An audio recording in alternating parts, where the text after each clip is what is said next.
Boa noite a todos. É um prazer estar aqui. A última vez que eu estive aqui tem mais de 50 anos. Que eu jogava golfe no Gávea com meu pai. Joguei dos 14 aos 18. E meu pai vinha muitas vezes aqui no Aberto, que tinha aqui em Curitiba, uma turma ótima, um frio danado.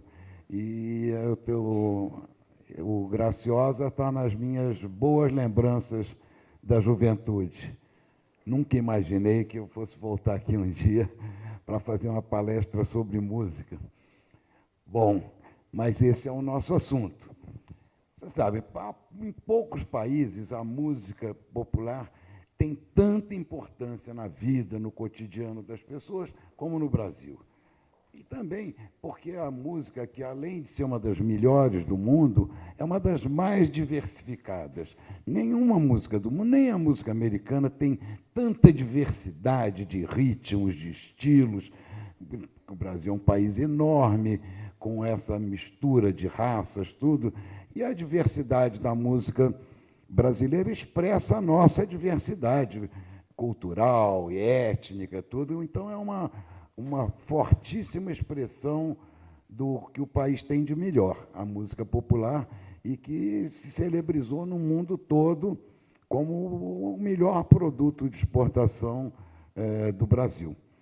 E aqui, no Brasil, a música é a trilha sonora da nossa história, é a música popular que conta a história dos nossos sentimentos ao longo dos anos, das várias fases da política, da economia, dos movimentos sociais, sempre teve a música como trilha sonora, porque a música conta a história dos nossos sentimentos. E, na verdade, se você usar só a história, a sociologia, a política, não dá para entender o Brasil. Aliás, não dá para entender o Brasil nunca, né? Mas com a música popular ajuda um pouquinho a entender como os brasileiros sentiam cada momento da sua história. Então, e a coisa aqui começou ali nos anos 20, que houve uma grande transformação. Antes era só o gramofone, aquela coisa enorme, que depois do jantar botava lá na sala, e a família ouvia óperas, aqueles gramofones de quadro, era uma coisa totalmente interna, indoors, dentro de casa, ali da família. Quando teve a invenção e o lançamento do toca-discos, a vitrola, que chamou vitrola porque era da RCA Victor, então ficou a Victrola. Isso revolucionou completamente a música, não só no Brasil, nos Estados Unidos, em vários lugares, mas no Brasil especialmente, porque a partir da vitrola, começaram a fazer bailes nas garagens das casas, surgiram os primeiros DJs. A música que tocavam charleston americano, ritmos dançantes americanos, machiches, coisas brasileiras. Então, a música saiu para a rua, né, com a vitrola, né? E foi uma época também que a sociedade em São Paulo, Brasil, era muito completamente dominado pela Europa, achava a Europa o máximo, era o modelo de tudo. Quando teve a Primeira Guerra Mundial, né, a Guerra de 14, que foi uma selvageria, uma carnificina, uma boçalidade absurda. Então, as pessoas no Brasil se chocaram, falaram, poxa, esses caras que a gente idolatra como a grande civilização, olha o que eles fizeram, né? Se destruíram, se mataram por besteira, né? Então, houve uma grande decepção com as coisas europeias, e os brasileiros começaram a descobrir o corpo também. Era tudo, aquelas roupas, eram tudo as mulheres vestidos até aqui o pescoço, a saia até o pé. Não, as saias encurtaram, os homens começaram a usar camiseta. São Paulo, por exemplo, virou uma cidade esportiva, as pessoas nadavam, tinha competições no Rio Tietê. Parece incrível falar isso, mas é verdade, eu tenho fotos e provas para se documentar isso. nos outros rios começaram a fazer ginástica, tinha corridas, começou o futebol e tudo. Então, até então, como se as pessoas não tivessem corpo, não se exercitavam, não dançavam, nem nada. Então, foi assim, um momento da grande virada ali. E, então, todas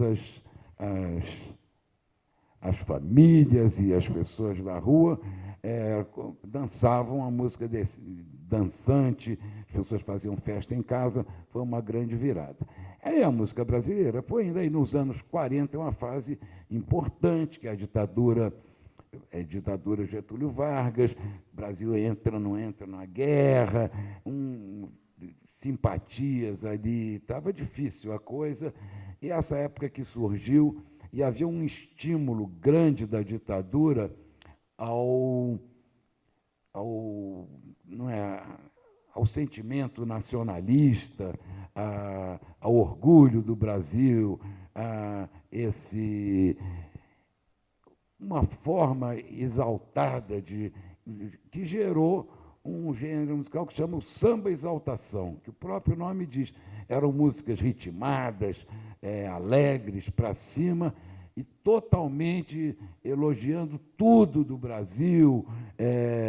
Então, era Aquarela do Brasil, Canta Brasil, essas músicas da época eram músicas animadíssimas, e Assis Valente, Brasil Pandeiro. Então, tinham aquele ufanismo nacionalista estimulado pela ditadura também, e foi uma época muito marcante de uma grande produção, excelente produção musical. Já nos anos 50, houve outra grande virada, que é a música. A música, os cassinos eram os grandes palcos da música popular. Desculpe, eu não estou olhando muito aqui. Os cassinos. E aí, quando tomou posse o governo Dutra em 46, no dia seguinte, praticamente, foram fechados. Deu uma ordem para fechar todos os cassinos no Brasil. Foi um pânico, milhares de pessoas desempregadas, era um grande mercado de trabalho. Todos os cassinos tinham orquestras. No Rio tinha, sei lá, 5 ou 6. Tinha em tudo que é lugar, né? Em Foz do Iguaçu, em Araxá, Caxambu, São Lourenço, Campos do Jordão, todo lugar, né? Isso desapareceu da noite para o dia, que o Marechal Dutra, o presidente, era casado com a dona Santinha, que era uma mulher muito católica, e achava um horror aquele negócio de cassinos, e pronto. E aí foram fechados os cassinos até hoje. Estão no Brasil, né? Joga-se tudo, jogo do bicho, joga tudo. No cassino não pode. Virou um tabu, né? Bom, então, com o fim dos cassinos, todos esses músicos, cantores, se mudaram para pequenas. Copacabana começou a abrir um monte de pequenas boatezinhas. Acho que havia 50, 60, 100 pessoas, no máximo, ali.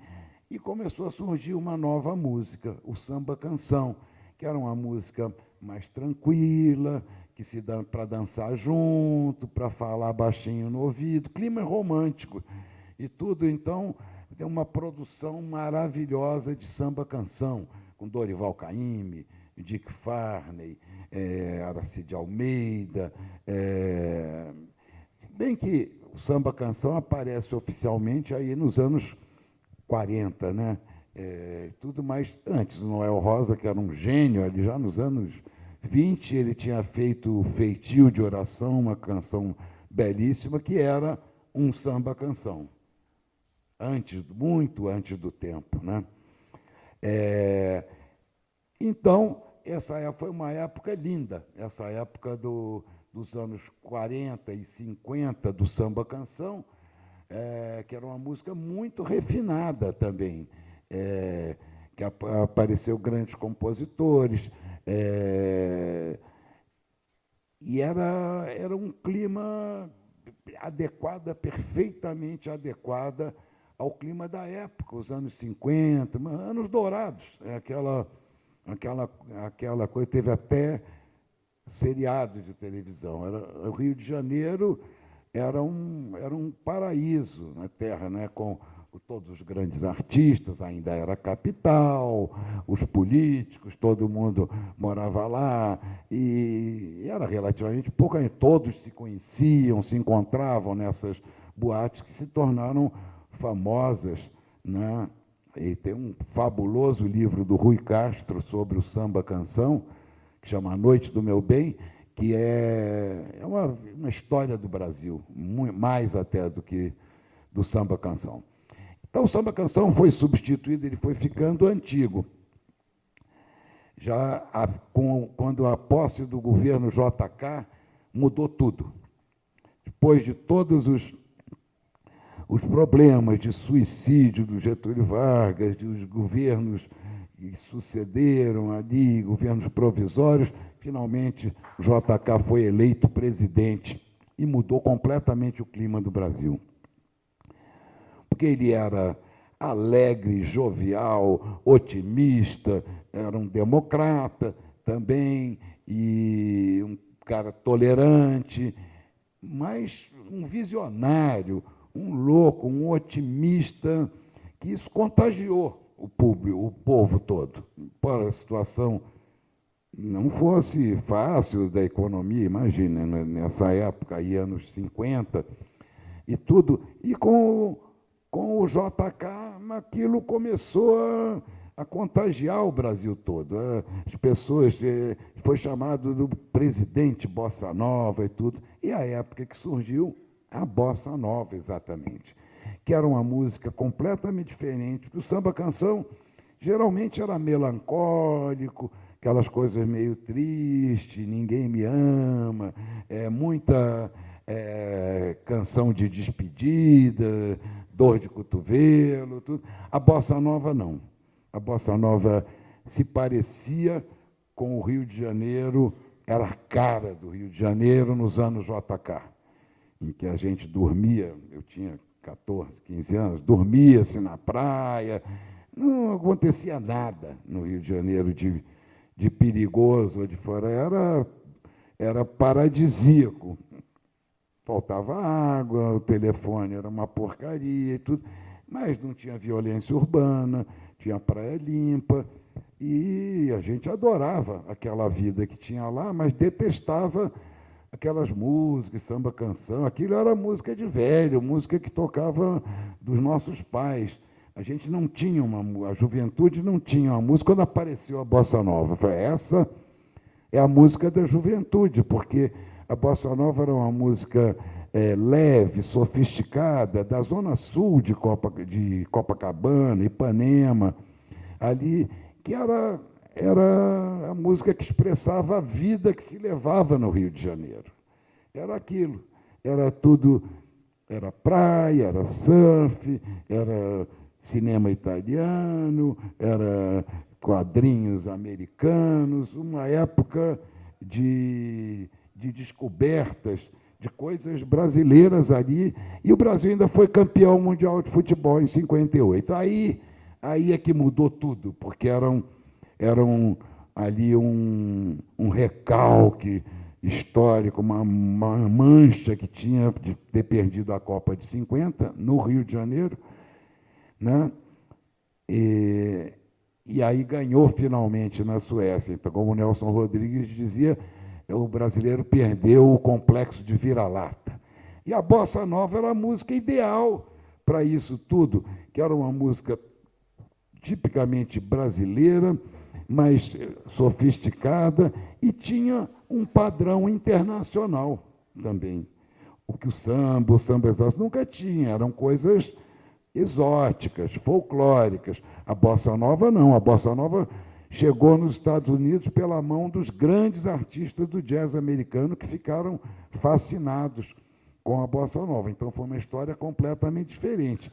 E a Bossa Nova era a mais completa tradução daqueles anos JK. Construção de Brasília, indústria automobilística, estradas em tudo que era lugar. Os brasileiros que sempre foram... a frase que eu mais ouvia na minha infância, começo de juventude, por isso que o Brasil não vai... Tudo era motivo, porque isso que o Brasil não vai para frente. Só ouvia isso. Ali nos anos JK, não, todo mundo ficou orgulhoso de ser brasileiro, perderam esse complexo histórico de viralatismo mesmo. A nossa força é ser vira-lata, exatamente, essa mistura toda é a nossa originalidade. E a Bossa Nova também expressava isso, a nossa diversidade, que podia ser muito popular e muito sofisticada ao mesmo tempo também. Então, a Bossa Nova ganhou o mundo, né? Foi uma das maiores contribuições do Brasil para a alegria do mundo, foi a Bossa Nova. E isso começou com o João Gilberto, criando uma batida diferente, que foi a da Bossa Nova, que era a cara daquele tempo, e também era um reflexo, o João Gilberto e a Bossa Nova, era um reflexo do progresso tecnológico, porque, primeiro, o João Gilberto foi um cara que teve um insight espetacular de como usar o microfone. Muitos cantores anteriores a ele usavam o microfone como se não houvesse, cantavam alto, como se estivessem ainda no tempo que precisavam gritar para ser ouvidos, em teatros, em shows e tudo. E com o microfone não, bastava cantar. Então o microfone libertou os cantores da tirania do volume. O cara tinha que ter aqueles cantores de ópera, aquele peitão, aquela gritavam, tudo. Não precisava. O Chet Baker começou tocando baixinho, o João Gilberto. Então, o cara não precisava se preocupar com o volume e se concentrava só no que interessa, na afinação, no swing, no ritmo, ali, no que interessa na música, na beleza da emissão da voz, sem gritar, sem forçar. Então, surgiu uma música intimista, né, e sofisticada, que era a cara do Brasil da época. E o João Gilberto também pôde criar a Bossa Nova, porque, além do microfone, apareceram as cordas de nylon para o violão. Até então, os violões tinham todos cordas de aço só. É impossível imaginar a Bossa Nova com aquele som de cordas de aço, de violão. Só as cordas de nylon é que deram esse som macio, que envolvia a voz do João Gilberto e de todo mundo que canta Bossa Nova até hoje, só com aquele violãozinho de nylon. A tecnologia mudou, é responsável por grandes mudanças na música. Sem a eletrificação da guitarra e do baixo, não existiria rock and roll. O rock and roll não teria sobrevivido como música só acústica. Então, a tecnologia, às vezes não, sempre, ela acaba determinando muitas mudanças na música e dando mais liberdade criativa para as pessoas. Essa é sempre a missão da tecnologia, sempre vem facilitar a vida das pessoas que têm talento, para não perderem tempo, não gastarem energia à toa e fazer o que elas sabem. Aí, nos anos 70, já depois da ditadura de 64, surgiu a MPB, que a Bossa Nova não servia mais, já era um clima pesado, já era um clima ameaçador. A Bossa Nova era uma música leve, amorosa, era uma música de praia, de jovens, tudo, não combinava mais com o Brasil da ditadura. E aí surgiu a MPB, que era uma retomada das raízes brasileiras, e era quase obrigatório que as canções usassem temas, falassem sobre pescadores, retirantes, favelados. Não eram excluídos, porque não existia o termo excluídos ainda na época, mas resolveria tudo. Era quase obrigatório ter música social, assim. Então, isso foi uma ditadura dos contra a ditadura. Tinha que fazer aquele tipo de música, assim, Isso também cerceava muito a liberdade das pessoas de fazer canções de amor, canções alegres, leves, tudo, porque a, a ordem era a MPB, era uma música de oposição, uma música de resistência e que teve um papel importantíssimo realmente na resistência democrática e também teve um papel na informação das pessoas. A música se discutia, virou uma coisa muito séria nos anos 70. Música em São Paulo era discutida como futebol, porque com a ditadura foram fechados, teve um monte de parlamentares caçados e fechados um monte de sindicatos, associações de classe, tudo. Então a sociedade civil ficou sem formas de se expressar, não tinha como, né? Os canais de expressão fechados. Então, os festivais de música dos anos 60 na TV Record se transformaram num simulacro de eleições, de política, já que não podiam eleger o seu deputado, seu senador, seu governador, então elegiam uma música, pelo menos.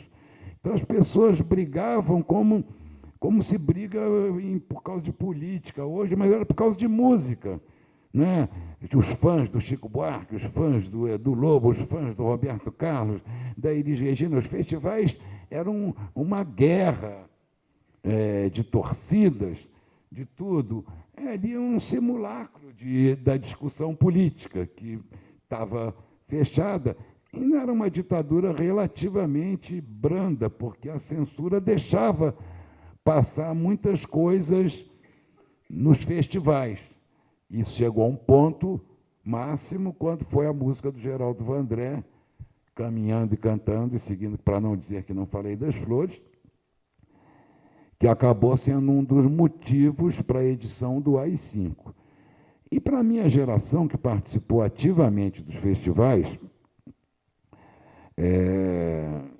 com o Chico, com o Edu, com o Jorge Benjor, com o Caetano, com o Gil, com o Erasmo, Roberto, Rita Lee, todo esse pessoal que participou, a gente levou super a sério os festivais no início. Mas quando aconteceu isso, quando a gente vendo o Tom Jobim, que era o nosso ídolo máximo, né, o pai fundador da Bossa Nova, de tudo, sendo vaiado por 15 mil pessoas no Maracanãzinho, estrepitosamente, como se fosse um mensaleiro, como se fosse um bandido. Então, aquilo foi chocante. Aí a gente percebeu, pô, o festival acabou. Isso está virando um circo romano, uma corrida de ratos. E as emissoras de televisão, quanto se os compositores se matassem no palco do festival, seria ótimo, elas iam adorar. Então, eu me lembro, todo esse pessoal que falei da minha geração, a gente não participou mais de festivais, porque não tinha sentido para nós aquilo. Mas os festivais continuaram, ainda revelaram um Raul Seixas em 72, um Alceu Valença, um 76, um Djavan, mas perderam a importância que tinham como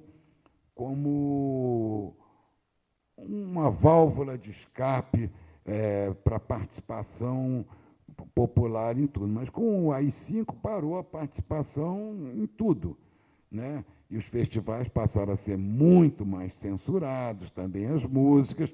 Foi uma fase ultrapassada. E isso,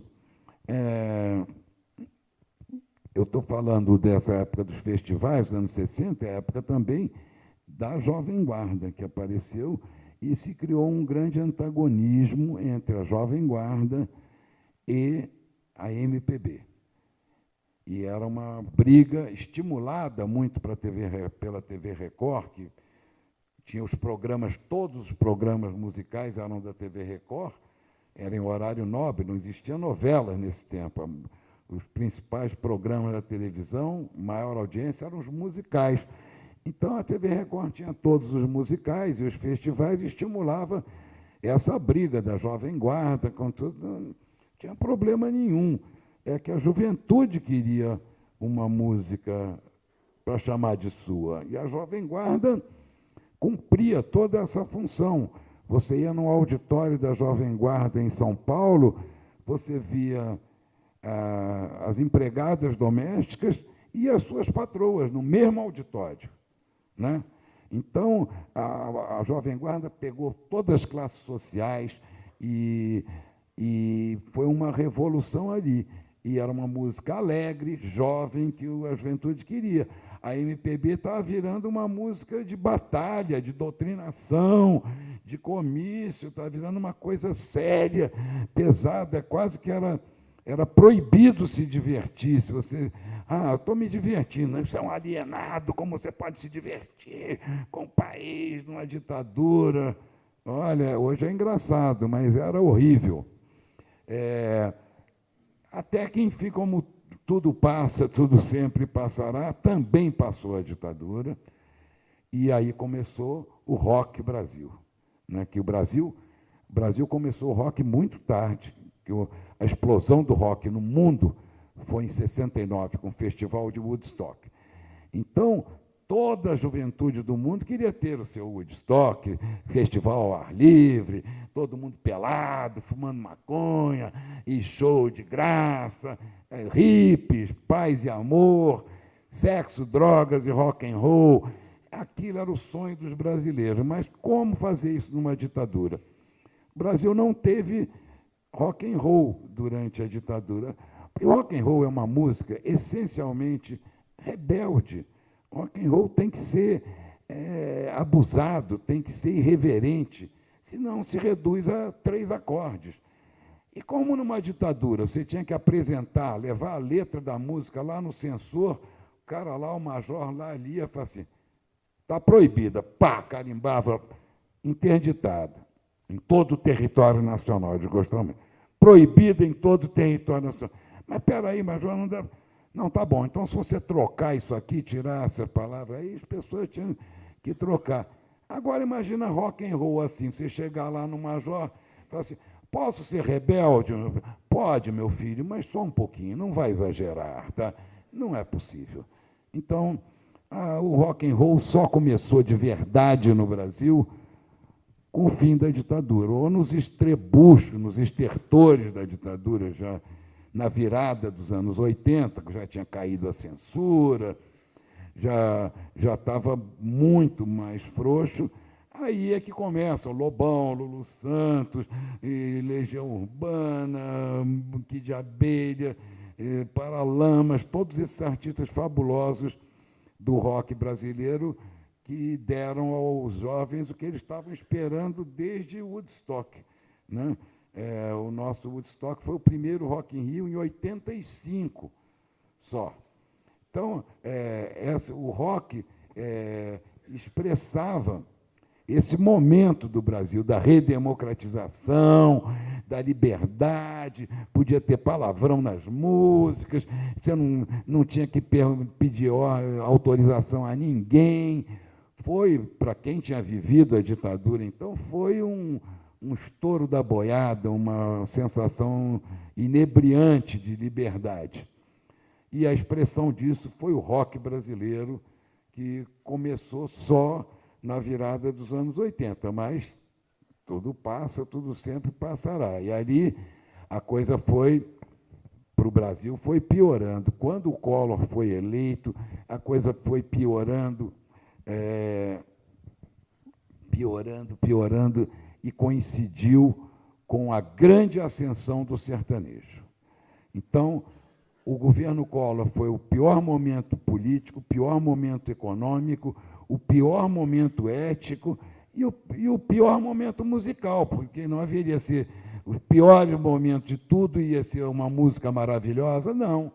Cada momento histórico, como vocês veem, tem uma sua trilha sonora apropriada, isso é indiscutível. E a trilha sonora dos anos Collor é do pior sertanejo. Eu reconheço, até tem sertanejos de qualidade, mas aquele início do Collor, tem gente que nem lembra disso, mas muita gente lembra, uma foto do Collor com a Rosane, ali no jardim da casa da Dinda, com 60 duplas sertanejas. Para mim, era como se eu tivesse caído no inferno. E eles estavam felizes da vida ali, feitos um para o outro, né? Era a trilha sonora perfeita para aquele momento pavoroso que a gente passava. E depois, de um certo tempo, depois do impeachment, do Collor, tudo aí começou a aparecer a reação, foi o axé, que nem se chamava axé, chamava samba reggae, e era uma coisa espetacular de ritmo. Michael Jackson veio gravar samba reggae no Brasil, gravou no Pelourinho, Paul Simon, aquela batida do Olodum do samba reggae, que depois veio a ser chamado pejorativamente de axé, foi uma explosão de ritmo, de alegria, porque o sertanejo era muito triste também, esse do Collor. Aquelas vozes em terças ali, triste, melancólico, muita música de dor de corno, né? Aquela temática dos sertanejos, né? E tudo é muito triste. E o axé, pelo menos o axé era alegre, era um ritmo espetacular. Vamos falar aí, na real, música não é só gosto ou não gosto, tem critérios técnicos de você avaliar. Música é o quê? É melodia, harmonia, que é o acompanhamento, os acordes, o ritmo, né? E a letra, canção popular. Então, o sertanejo leva pau em praticamente todos os 4 requisitos. Melodias medíocres, harmonia zero, tão pobre quanto o rock and roll, né? Letras abaixo da crítica, né? Então, o axé, pelo menos, em ritmo tirava 0 em letra, mas tirava 10 em ritmo, né? Então já foi uma reação e uma evolução. Mas nem o axé acabou e nem o sertanejo. Eles vieram, e nem a bossa nova também, e nem o samba-canção, continuam até hoje. Eu digo sempre que a música brasileira é a teoria da lasanha. Tem uma camada ali de samba, daí tem uma mussarela, daí uma camada de samba-canção e um presunto, aí tem uma camada de rock and roll, e vai indo assim. E quando você corta, assim, mais um rocambole, que você corta, tem um pouquinho de tudo aquilo ali, e é uma delícia. Então, isso é a música brasileira, é a força da música brasileira, da sua diversidade. Eu gosto, quanto mais diversidade, melhor. E aí, tu vai imaginar, ali no primeiro governo, depois, Collor, tudo aquilo, no primeiro governo Fernando Henrique, o ritmo predominante foi o pagode, já era uma outra fase. Mas o pagode era alegre, o pagode vinha da tradição do samba, tinha muita porcariada, mas tinha aquilo, é o que marcou o primeiro governo Fernando Henrique. E Plano Real, e alegria, e dólar 1 por 1 e tudo. Já o segundo governo Fernando Henrique é o reinado do pagode romântico, o maldito pagode romântico, o breganejo, que chama. Aqui é um bando de gente, uns fingindo que estão tocando, outros fingindo que estão cantando, fingindo que estão dando uma enganação danada, a cara do segundo governo Fernando Henrique, pagode romântico. E que não deixou boa memória, mas continua. Depois, na eleição do Lula, já terceiro milênio que a gente está, já em 2002, na eleição do Lula, isso coincide com uma mudança, a maior mudança que a música sofreu desde a primeira flauta de osso. Porque com a tecnologia da informação, a nossa querida TI, a internet, todo esse arsenal de, de instrumentos, que foram colocados à disposição, isso mudou completamente a música. A globalização unificou as músicas do mundo inteiro. Todos os países digitalizaram toda a sua música popular. Se você quer as músicas belgas dos anos 40 e 50, está tudo digitalizado. E tailandesas, e mexicanas, e brasileiras, tudo acessível a todo mundo, a um clique, né? De graça. Então, isso é uma mudança radical na forma de compor, de produzir e de consumir música também. Porque, desde que a gente começou lá no gramofone e chegamos ao streaming. Teve essa fase intermediária, né, dessa tecnologia da informação e internet e tudo isso. Então, quando no governo Lula, aí já estava tudo misturado, já não havia mais condições de haver uma música, um gênero musical predominante, porque todo mundo tinha acesso a tudo. Cada um começou a escolher o tipo de música que gostava, ninguém mais era obrigado, né, a ver. Apareceu o YouTube, o cara não se limitava mais à televisão, né, os sites de música, e até aparecerem os primeiros sites de troca de música, né, que acabaram desembocando nessa forma do streaming, a forma de a música estar correndo, aquela torrente de música, você paga 20 pratas por mês e ouve a música que você quiser, quantas vezes você quiser. Você não precisa mais guardar música, né? Eu dei todos os meus CDs, menos os que estavam assinados, 3.000, dei tudo para o Museu de Imagem do Som, dei para presídio, para a escola da periferia, tudo, porque não tem, ou está ali, já está gravado no meu computador, ou então eu procuro, se eu quero ouvir, eu acho no Spotify, tem tudo. Se não tiver no Spotify, tem no Deezer. Se não tiver no Deezer, tem no YouTube. Pode ter certeza. Então, para que você vai ter disco em casa? Né? Não, passou a não fazer mais sentido. Mas, voltando à nossa música, ali, em termos de trilha sonora do Brasil, você vê, você não tem uma trilha sonora definida para os anos 2000, digamos, de 2000 a 2010. Não tem, é tudo. É sertanejo, é rock, é funk, coisas internacionais, nacionais. E a internet provocou um fenômeno que as pessoas, onde a música tem grande importância, as pessoas não passaram a se juntar mais pelo bairro que elas moravam, pelo país, ou pela língua que elas falavam, mas por suas afinidades. Quem gosta de rock, heavy metal, encontrou amigos que amam rock, heavy metal na Bulgária, na França, na Itália, no Rio Grande do Sul, no Texas.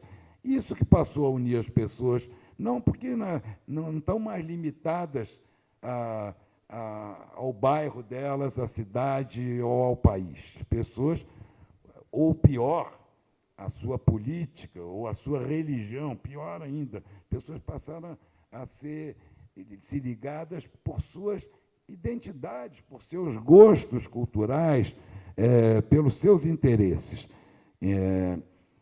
Então, isso mudou completamente a música. Com isso é impossível haver, hoje em dia é impossível haver uma onda como o sertanejo, ou como a bossa nova foi impossível, porque são infinitos canais de televisão, e do YouTube, e de tudo. Então, as coisas se distribuíram muito melhor para todo mundo. E não pode mais haver uma música hegemônica, que é a pior coisa que existe, mais chata. Então, e também as tecnologias de gravação. Eu vejo. Hoje eu tenho no meu laptopzinho ali tem muito mais tecnologia do que nos estúdios que eu gravava com a Elis Regina em 1969, 1970. Eram coisas heróicas. Hoje, cada um pode fazer seu próprio disco em casa.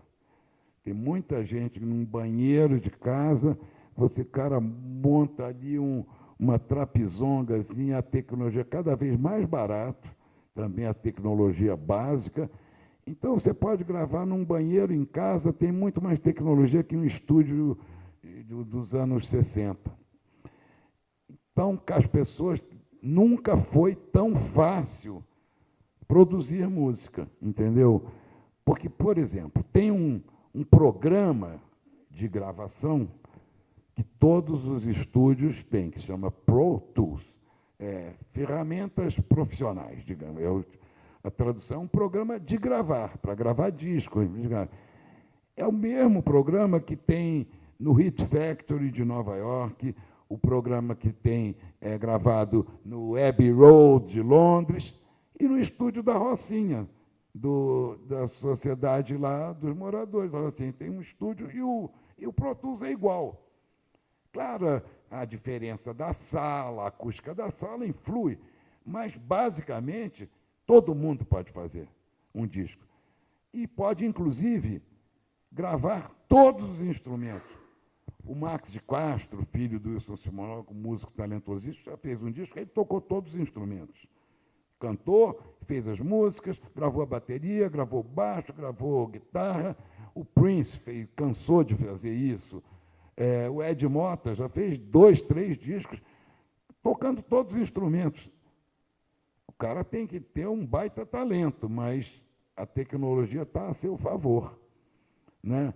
Então, o cara pode fazer sozinho em casa, ele mesmo promove aquilo na internet, bota no Spotify para tocar, e, de repente, ele começa a fazer público, e gente a falar dele, vai ouvir os seus shows. Então, mudou completamente a forma de produzir, a forma de comercializar a música. As gravadoras acabaram, né? Praticamente não existe, são umas distribuidoras, né? Então, isso é toda uma outra fase e que acontecem coisas assombrosas também. Agora, um pouco antes de ter estabelecidos mesmo esses serviços de streaming, que você faz uma assinatura, igual Netflix. A tendência é essa, o cara paga 20 pratas por mês, pode ver quantos filmes quiser. E na música, no Spotify, no Deezer, esses daí, ainda outros vão aparecer, é a mesma coisa. Qual foi um novo que... não, esse é de... A Amazon lançou um para competir com o Netflix, chama Prime Video. Tem milhares de filmes, séries produzidas por eles, R$ 15 por mês. Então, isso com os sites de som e de imagem, tudo, é um outro modelo de negócio, realmente é um outro mundo. Maravilhoso. Para a minha geração que vivi, eu tenho 73 anos, quando eu era garoto, ele adorava negócio de ficção científica. A gente adorava, os garotos liam aquelas histórias, Flash Gordon, eu ficava fascinado com aquele mundo. Mas nunca veio nada nem próximo. Tinha viagens espaciais, tinha comunicação, o reloginho que era telefone, o Dick Tracy falava ali e tal. Os caras nunca podia imaginar que esse cara dissesse num livro que ia ter uma caixinha que abre assim, tem uma tela e um teclado. Você pode ver todos os filmes, ouvir todos os discos e ler todas as notícias. Não venderia nada, esse livro seria um fracasso, é totalmente inverossímil, ninguém acreditaria numa mágica dessas. Então, é um privilégio para quem viveu no tempo do byte lascado, né? Viver essa comodidade de hoje, né? de facilidade para você fazer música e artistas que se lançam pela internet. a Malu Magalhães, como uma garotinha ali de São Paulo, 16 anos, gravou uns videozinhos tocando umas musiquinhas em inglês e tal. De repente, milhares, 200 mil, 300 mil fãs, foi chamada para gravar, está fazendo uma carreira brilhante. Não precisou de ninguém, de gravadora, de músico, de marketing, de nada. A garota pimbotou.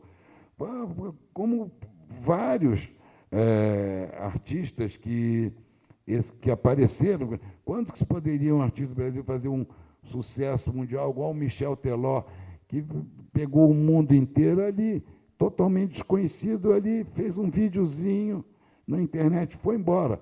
Então, nunca foi tão democrática a música, né? O equipamento todo mundo pode fazer música. Agora é difícil. E principalmente é difícil porque imagine o que já foi feito de música boa. E que ninguém conhecia, porque estava escondido, cada uma no seu país. Agora todo mundo tem acesso a tudo. Mesmo da própria música brasileira, nos anos 60, nos anos 70, ou nos anos 80, para você arranjar coisas da década de 30, 40, era uma coisa de louco, eram tardes e tardes perdidas em museus, com rolos de fita mofada, uma coisa primitiva. Então, para quem gosta de música, é uma felicidade viver essa época. Mas eu, se estivesse começando minha carreira, minha vida profissional hoje, eu acho que eu não ia para a música, não, porque é muito competitivo. Esse tempinho que eu estou falando aqui para vocês, imaginem quantas músicas já subiram para a internet, no mundo inteiro. Milhares. Nesse tempinho que a gente estava falando aqui. Então, como você vai achar? Você vai assim, não tem mais música boa? Tem sim, muita música boa. É que é muito mais difícil achar, porque antes tinha muito menos música. Então, a música de massa sempre foi uma porcaria. É isso mesmo, a música existe para passar, para fazer massa crítica. Então, é como aquele monte de astros ali, naquela nuvem era fácil você encontrar as coisas brilhantes realmente, porque era relativamente a olho nu. Agora, hoje em dia, né, imagina a quantidade de músicas que está no ar, o barulho que isso forma, para você encontrar nesse barulho infernal promovido por todas essas músicas, você encontrar coisas boas, é muito mais difícil, né? Então, não é que a música piorou. A música, eu posso assegurar a vocês que melhorou, porque tem mais gente fazendo, as pessoas não desaprendem. A música vai mudando, vai se transformando, né? O funk carioca, uma coisa começou ali em favela, em subúrbio, hoje toca no mundo inteiro, onde toca, como ele diz, é som de preto de favelado, mas quando toca, ninguém fica parado. Nos Estados Unidos, na Inglaterra, na Europa e tudo. Funk carioca, quem diria? Isso eu diria que sem a internet seria praticamente impossível. Então, deixa eu ver aqui, queria falar com vocês. Bom, falando é isso, que essa mudança toda, todos esses meios que estão à disposição da gente e que, na minha experiência pessoal e na minha experiência psicanalística também, não é preciso ser nenhum Lacan para você saber que o homem, o ser humano, é uma máquina desejante. Quanto mais fome, mais quer comer. Então, é insaciável. O homem, ninguém deseja o que já tem. A pessoa deseja o que não tem. E está sempre desejando coisas novas. Então, com a música, é um processo que vai se acelerando cada vez mais, a pessoas querendo novidades, novidades, novidades, e vai ser assim. Então, eu sempre trabalhei em música, agora é tarde para sair disso, e queria dizer a vocês que tudo que eu fiz, todo o trabalho que eu fiz com música, com teatro musical, com letras, com direção de shows, produção de discos. Eu aprendi que o sucesso não ensina nada. Sucesso é ótimo, é maravilhoso, é delicioso, mas não ensina nada. É no fracasso, se você for inteligente, tiver humildade, que você aprende. E aí, no fracasso, que eu aprendi. Né? Aprendi, e como diz meu amigo Nizam Guanais, dinheiro não traz felicidade. Felicidade é que traz dinheiro. Né? Então, para esse, se você está bem, está feliz, são grandes suas chances de produzir bem e fazer sucesso. Então, é isso que eu tinha para conversar aqui com vocês. Estou à disposição para as perguntas, fiquem à vontade. Muito obrigado. Muito obrigado. Muito obrigado. Obrigado.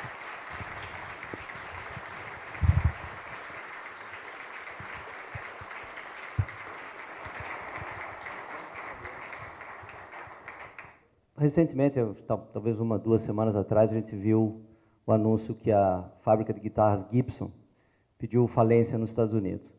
Esse avanço da tecnologia, na tua visão, vai produzir uma geração menos interessada na música, vamos dizer, falando de rock and roll mais tradicional, baixo, guitarra e bateria, e a produção mais eletrônica da coisa? Eu acho que não, porque é verdade que a venda de guitarras caiu, mas subiu a de violões acústicos. Os violões acústicos estão ganhando mais popularidade. Sei lá por quê, né? Porque é mais portátil, gostam mais do som, ou porque a guitarra também esgotou um pouco as suas possibilidades. Imagina você chegar, hoje em dia, depois de tudo, de Jimi Hendrix, de Prince, de tudo, de Eric Clapton, eu quero tocar guitarra. Você é corajoso, hein? É o que eu falo sempre, quando vem em palestra, muita gente de música e vem falar comigo e tal, e eu falo, mas o que você faz? Eu faço MPB. Eu falo, você é corajoso, hein? Para fazer MPB hoje em dia, você tem que se propor a fazer melhor do que o Chico, que o Caetano, que o Gilberto Gil, não é? Eu tem que mas não, isso não dá. Então, para que fazer? Se já não vai fazer melhor, para fazer pior? Ou então tem que fazer diferente. E é duro, hein? Cada vez mais duro fazer música diferente, porque imagina o que foi feito de música no século XX. A qualidade da música americana, inglesa, brasileira, italiana, né? Árabe, indiana, coisas espetaculares. Como fazer melhor que isso? Tem que fazer diferente. Eu acho que também a juventude talvez tenha mais interesse em outras tecnologias que fazem música do que na guitarra, né? Teclados, tem muito mais possibilidades. Hoje tem umas guitarrinhas fake, que tocam sozinhas praticamente, né? Digitais, tudo isso vira brinquedo de criança. Eu acho que os instrumentos estão mudando com o tempo, né? Parabéns, você nos brindou com uma viagem muito legal e, né, deu uma perspectiva aí do futuro. E você deixou na tua história de falar de pessoas fantásticas, né? Tim Maia, Gal Costa e tal. Então, a pergunta assim, é como faça a tua escalação da melhor seleção do mundo, né? Eu sei que vai ser difícil, mas diga assim, quem foram os caras, ou as caras, os grandes compositores, os grandes talentos. Fale de algumas pessoas que marcaram assim para você nessa trajetória toda. Sei que minha pergunta levaria mais 1 hora, mas quem se destacaria? Eu posso responder no meu caso pessoal, assim, é subjetivo. Para mim, a pessoa que marcou, de música, que mais marcou a minha vida, meu ídolo máximo é João Gilberto, porque eu nem gostava de música, nem me interessava por música. Aí A vida era tão boa na praia, no surf, com o Nelson Rodrigues, coluna diária do Nelson Rodrigues, Stanislau Ponte. A vida nossa era ótima, a música era chata. Quando eu ouvi João Gilberto cantando Chega de Saudade no rádio, fiquei louco. Aí encontrei a minha música. E aí fiquei completamente fanático e vim a dedicar minha vida à música por causa desse Chega de Saudade do João Gilberto. E aí me tornei completamente apaixonado pela Bossa Nova, e através da Bossa Nova vim a gostar de samba, de samba canção, de rock, de tudo. Então, figuras importantes. Primeiro, número 1 é o João Gilberto, aqui, e o Miles Davis, nos Estados Unidos, no jazz americano.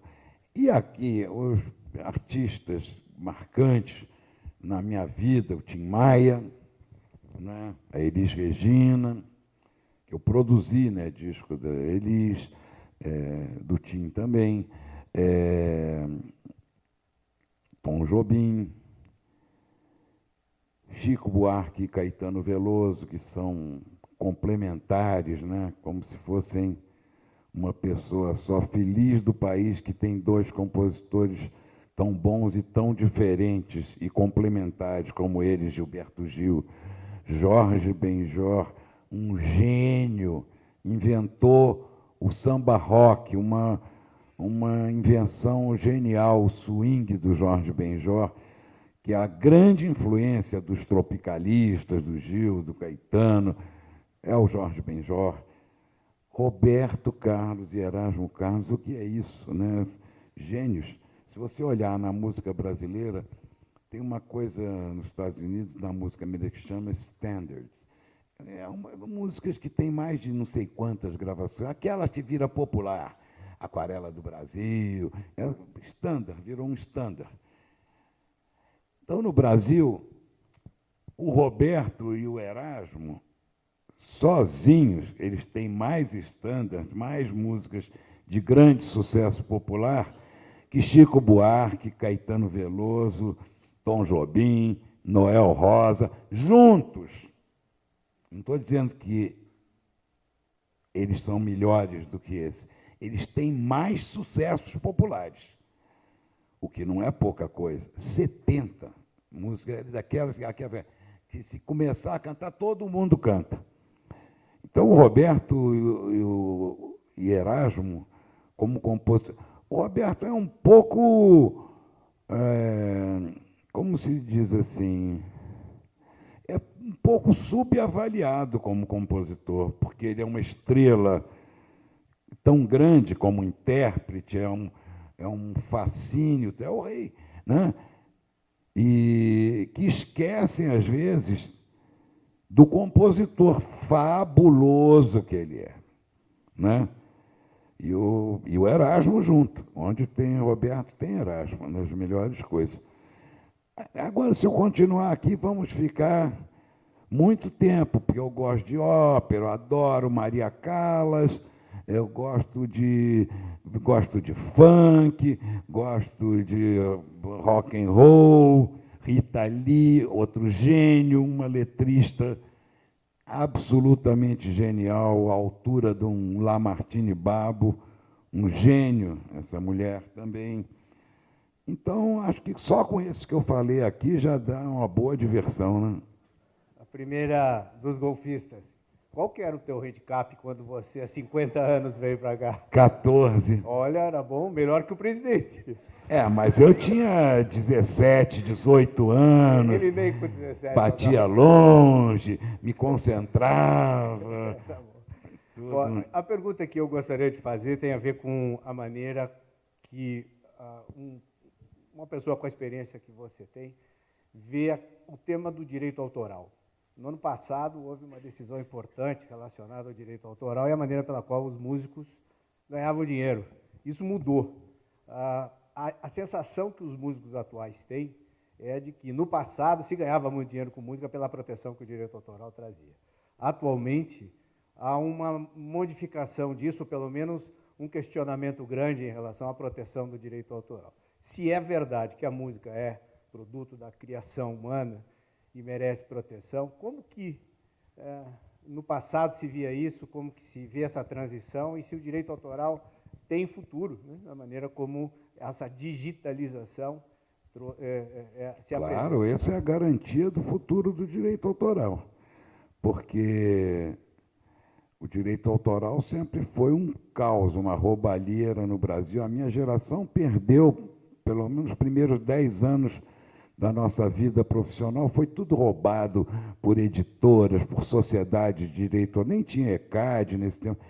Depois, a partir do ECAD, começou a melhorar e tudo, mas o controle é precário, né? Como é que o cara vai avaliar todas as músicas que tocam no rádio, em todas as festas que tocam, as músicas que tocam no fundo da novela, a música que toca no fundo do comercial.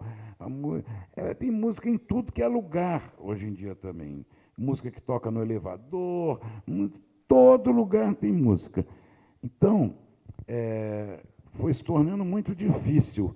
E agora, com a digitalização, é que vai se normalizar essa coisa, porque qual é esse esquema do Spotify? O cara tem lá milhões de música. Então, o cara ouviu a música uma vez, registra lá. Ouviu a música 2, 10, 20 mil, 30 mil, 40, 400 mil, vai registrando ali na música. A música tem lá, tem já o nome do autor, o nome do cantor, o nome da editora da música, então já encaminha direto aquele dinheiro ali. Então, nos Estados Unidos já está ficando muito boa a vida dos músicos, a digitalização. Porque isso, cara, desses 20 pratas que caras pagam no Spotify, uma maior parte disso é para pagar direitos. E pagam mesmo, né?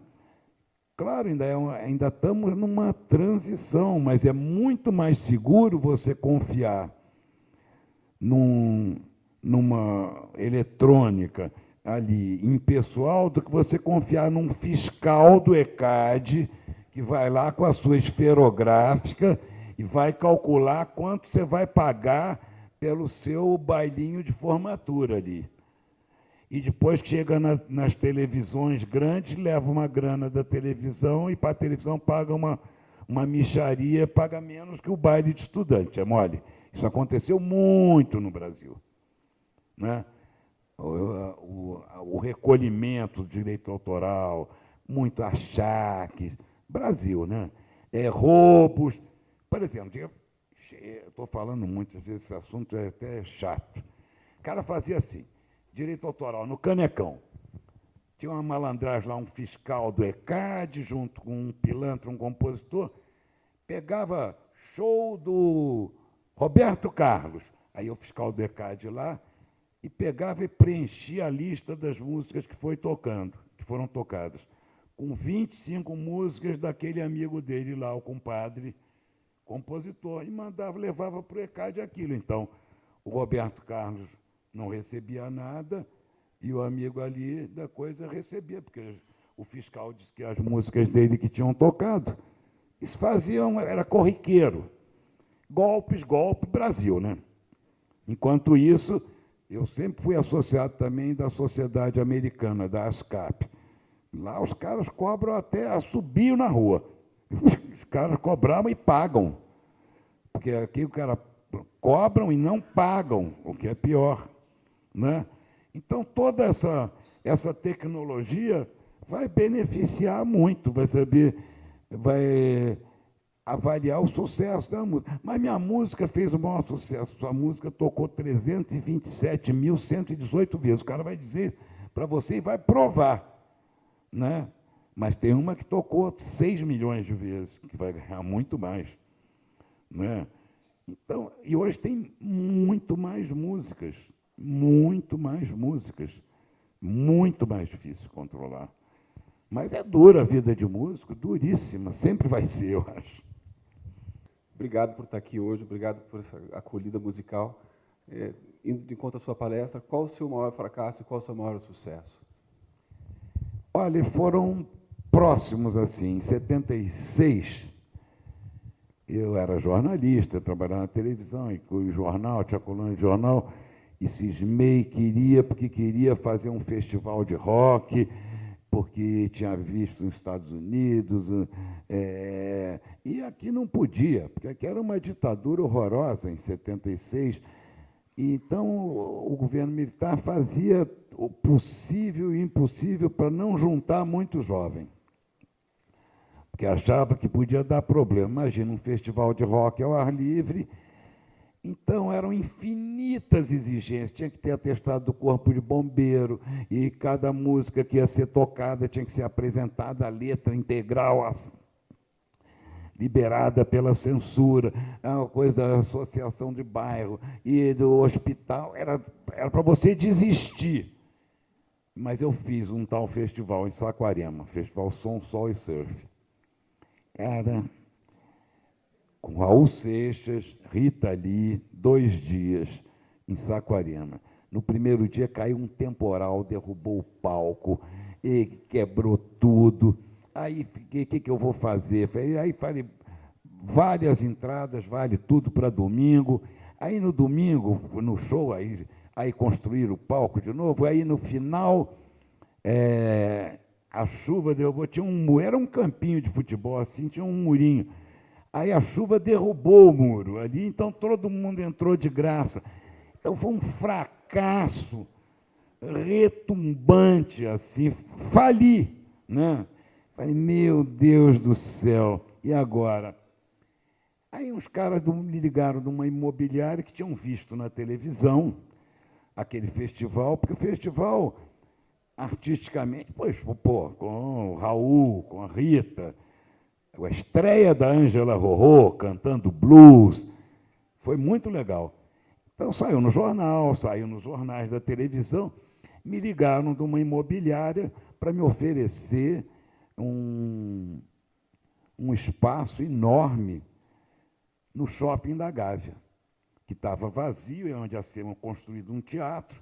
O shopping estava pronto, mas as lojas não queriam abrir, porque ninguém ia ao shopping. O shopping da Gávea ninguém conhecia, não tinha shopping no Brasil, e era num bairro residencial. E os caras estavam desesperados, que falavam, faz alguma coisa aí para chamar atenção para o shopping.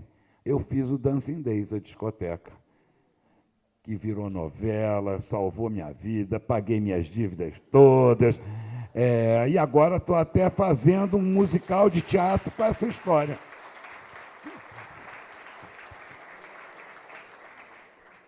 E eu dizia sempre, eu tive vários fracassos assim, mas eu sempre gostei disso, de aprender com os fracassos, porque no sucesso você não aprende nada. É muito gostoso, você fica feliz, e tá, aí fica se sentindo, é verdade, eu faço. É receita certa para levar um tombo, certo? Então, eu sempre digo para minhas filhas, valorizem o fracasso, porque é aí que você vai aprender. Aí que você vai aprender. E se você for burra, você vai atribuir o seu fracasso aos outros, vai dizer que é culpa do governo, que é culpa das estrelas, que é culpa do vizinho, e não vai assumir a responsabilidade, e aí você não vai aprender nada. Tá?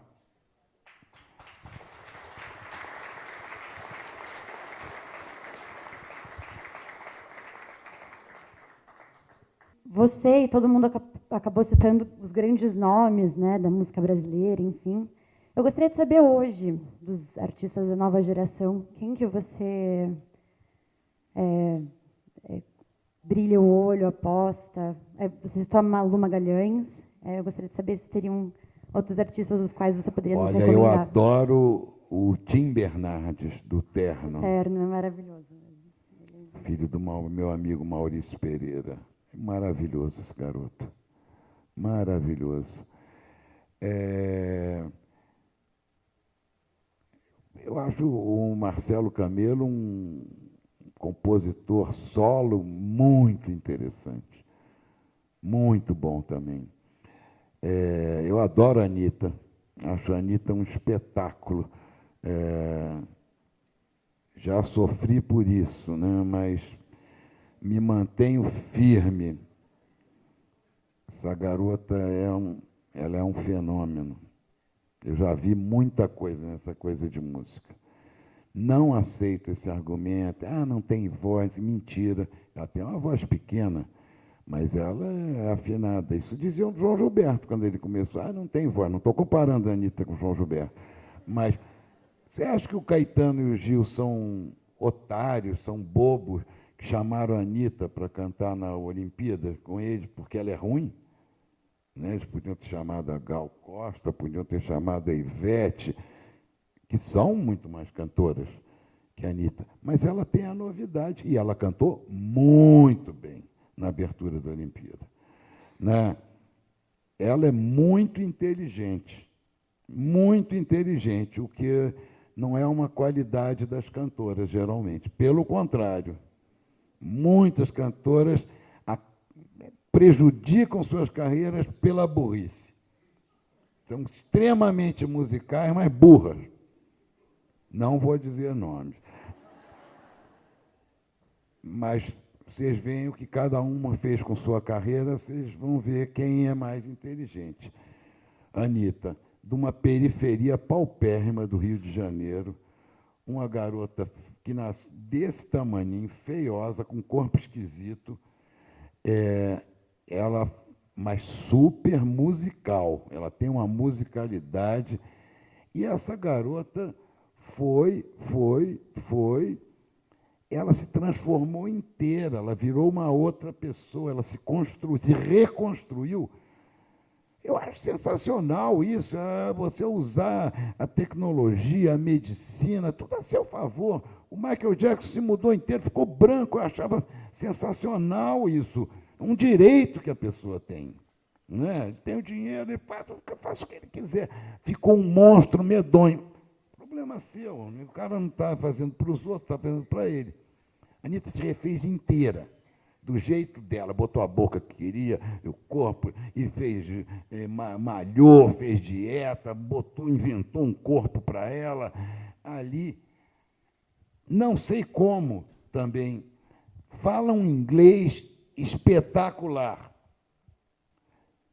fala um espanhol perfeito. Toda hora estou vendo a Anitta dando entrevista em emissora americana, super à vontade, fazendo piada. Nunca vi artista brasileiro fazendo isso. Nunca um artista brasileiro fez tanto sucesso popular. Tem vídeos da Anitta com 200 milhões de visualizações. 200 milhões de pessoas no mundo inteiro viram aquele vídeo. Então, claro, ninguém é obrigado a gostar, mas essa garota, eu não boto em casa, não fico botando disco da Anitta para ouvir, mas os vídeos dela, porque a Anitta já é uma artista do terceiro milênio, é audiovisual, como todos, são audiovisuais. Aquele artista áudio só, aquilo é a minoria. Ali, o artista típico contemporâneo é audiovisual, porque a comunicação é toda audiovisual. Ela criou uma coisa para ela junta com os melhores partes, ela é danada. Então, e as músicas dele, o ritmo, as levadas, toca em discotecas, em boates, em clubes do mundo inteiro, nas ruas. E como eu disse, nunca um artista da música brasileira fez tanto sucesso internacional. E ela tem 24 anos. Então, agora o que mais que tinha? Me empolguei tanto com a Anitta. Você me ensinou. Quer que eu fale de Jojo Todinho, Ludmilla, Mr. Catra? Maravilhoso, muito obrigada. Valeu. Bom, então, muito obrigado a vocês. Foi um prazer enorme.